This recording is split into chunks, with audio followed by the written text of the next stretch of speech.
Tatacuá revolucionario fue instalado en la Plaza de Armas para continuar con la vigilia en contra del proyecto de enmienda constitucional. Según los organizadores, solo en las primeras 24 horas, unas 1.200 chipas fueron horneadas. La vigilia no se detiene en Semana Santa, pero para no sentirse tan alejados de sus familias, los manifestantes que instalaron sus carpas en la Plaza de Armas consiguieron un tatacuá para elaborar la tradicional chipa en estos días festivos. Ayer estuvieron como casi 200 personas elaborando su propia producción y utilizando el tatacuá. O sea que lo que hacen aquí es se prende el tatacuá nada más, pero la gente es la que viene a traer su producto. Ellos traen, algunos preparan acá, otros trajeron ya así preparado y hornean aquí.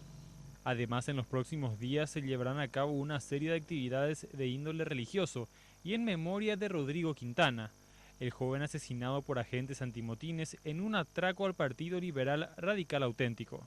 Sí, hoy tenemos ya los preparativos tradicionales de la última cena que se hace los miércoles. Mañana jueves tenemos un carguazú como una última cena.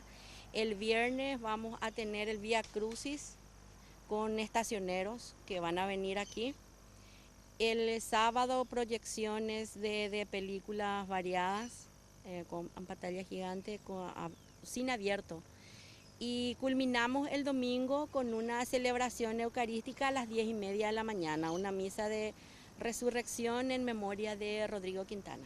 El tatacuá estará en la Plaza de Armas hasta el domingo y su utilización es gratuita. Los encargados mencionaron que el horno comienza a calentarse a partir de las 11 de la mañana aproximadamente.